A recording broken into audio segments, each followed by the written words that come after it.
일본 최고의 문자로 평가받던 야요이 시대의 유물에 새겨져 있던 글자가 지난달에 유선펜과 성분이 일치한다는 결과가 나오면서 일본은 또 한 번 유물로 창피를 당하게 되었습니다. 처음 출토되었을 당시 일본 학계는 물론 언론들까지 나서서 일본의 문자 역사를 끌어올릴 만한 대단한 발견이라며 들떴었는데요. 일본은 왜 이렇게 자국의 역사 기록을 끌어올리는데 주력을 하고 있는 것일까요? 그 원인에는 대한민국의 존재 때문입니다. 한국에도 유사 역사를 믿는 개인 집단이 있듯이 일본에도 유사 역사를 믿는 개인 집단이 있습니다. 이들 공통점은 자국의 역사를 조금 더 위대하게 우월한 존재로 만들기 위함인데요.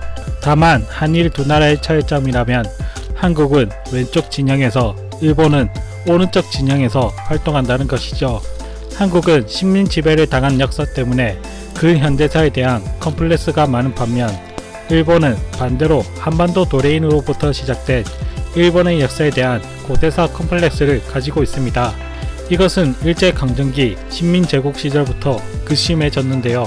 한반도 지배의 정당성을 위해서는 일본의 역사가 한국의 역사보다 더 오래되고 더 위대해야 하기 때문에 일본은 자국의 역사를 한국을 기준으로 삼기 시작했습니다. 그래서 일본의 시조인 아마테라스 오미카미의 남동생이 한국의 시조인 단군이었다는 이론을 펼쳤었고, 이런 역사가는 내선 일체를 강화하며 한민족의 정체성을 일본 야마토 민족에 흡수시키려는 것이었죠. 일본 고대사 유적이 백제의 영향을 지나치게 많이 받은 것이 뻔히 보이는데도 임나 일본 부설 주장을 밀어붙인 것 역시 일본의 한반도 지배에 대한 명분과 정당성을 부여하는 것이었고요. 그리고 나이드 부모를 야산해버린다는 고려정 역시 거짓이었는데요. 일각에서는 일본이 왜곡한 게 아니라 은자의 나라 조선의 저자인 그리피스가 처음으로 언급하면서 왜곡이 발생했고, 일본은 조선의 설화를 모으다 보니 덤탱이를 쓴 것이라 주장하는데요. 하지만 현재 학계에서는 그리피스가 조선에 온 적도 없으면서 일본에 거주하며 일본이 제공한 정보만으로 조선에 대한 책을 썼다라는 연구 결과가 나왔습니다. 즉, 일본이 의도적으로 왜곡된 정보를 그리피스에게 제공했기에 일본이 왜곡한 것이 맞는 것이죠. 그뿐만이 아니라 한글에 대한 자격지식까지 있어서 훈민정음을 베낀 신대 문자를 만들어 돌에 새긴 뒤 마치 유물인 것처럼 조작극을 벌여 세종이 일본 문자를 뺏겨서 훈민정음을 만들었다는 유사 역사를 만들기까지 했습니다. 심지어 이를 핵을 맞기 전까지 교과서로 가르쳤었다고 하는데요. 또한 목판 인쇄의 역사에서도 한국의 무구정광 대다란이경이 일본의 백만타 다란이경보다 더 빠르지만 일본 학계에서는 이를 인정하지 않고 오히려 일본에서 한국으로 목판 인쇄술이 전래되었다고 주장하기도 합니다. 이렇듯 일본은 역사의 지표에서 어떻게 해서든 일본의 역사가 한국보다 앞서야 한다는 강박관념을 가지고 있는데요. 그러다 보니 일본의 역사는 교묘하게 앞뒤가 안 맞거나 정신승리, 왜곡이 곳곳에서 나타나기 시작했고, 곧 서방 학자들 눈에도 뚫에 들어오게 됩니다. 뭔가 이상한 일본의 역사에 서방 학자들은 일본의 역사 왜곡에 눈총을 주며 불신이 쌓이게 되었는데요. 일본이 이렇게 된 데에는 과거 메이지 유신에서 찾아볼 수가 있습니다. 미국 흑선이 쏜 대포 한 방에 세국의 문을 열고 국제사회에 눈을 뜬 일본. 세계는 식민지를 쟁탈하기 위해 전쟁을 벌이고 있었습니다. 그리고 서방 세계로부터 근대화를 배운 일본은 유럽 국가들로부터 식민 지배의 정당성으로 유구한 역사가 뒷받침되어야 한다는 것을 알게 됩니다. 식민 지배의 정당성이 유구한 역사에서부터 시작된다는 것이 얼핏 이해가 안 되지만 서양인의 인종적 우월성은 구석기 시대부터 결정되었다.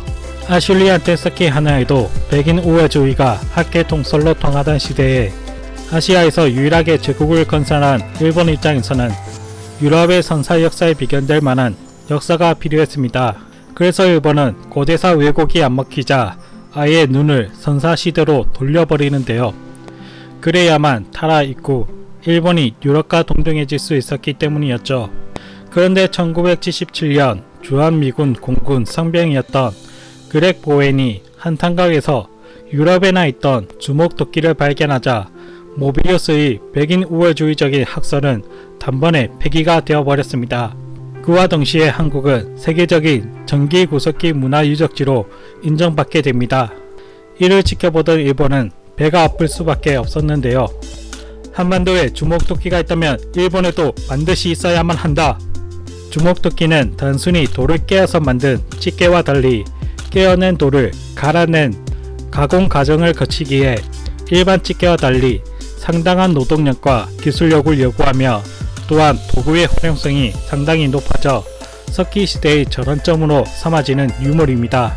그래서 한국 전국리에서 아슐리안 석기인 주목도끼가 발견되자 일본은 전국토를 뒤지며 주목도끼를 찾기 시작하는데요. 그리고 결국엔 전국리 주목도끼가 발견된 지 3년 만에 일본 미야기현에서 기원전 4만년의 구석기 유물이 발견됩니다. 이것이 그 일본 고고학계를 나락으로 보내버린 후지무라 시니치의 석기 유물 조작 사건입니다. 후지무라 시니치 개인의 사기극이 일본 사회에서 성공적으로 먹히자 시니치는 20년간 100개가 넘는 유적을 발굴 사기를 치게 되는데요. 이에 일본 우익사학계는 일본 문명을 은근슬쩍 세계 4대 문명과 나란히 두려는 시도까지 했습니다. 물론 우익사학계와 일본 문무성이 설레발치며 교과서에도 실었다가 이후 사기라는 것이 밝혀지고 나서 전면 폐기되었지만 말이죠. 그 결과 일본 고고학계는 한동안 국제학회에서도 초대도 못 받고 한국과 중국의 검증을 거쳐야만 하는 희대의 암흑기를 거쳐야만 했습니다. 문제는 이런 거대한 사건이 발생했으면 조금 더 검증에 신중해야 하는데 일본 우익사학계는 여전히 설레발과 왜곡 시도를 하고 있는데요. 한반도의 대표적인 신석기 유물은 빗살무늬 토기입니다. 반면 일본은 조몬토기가 대표적인 유물인데요.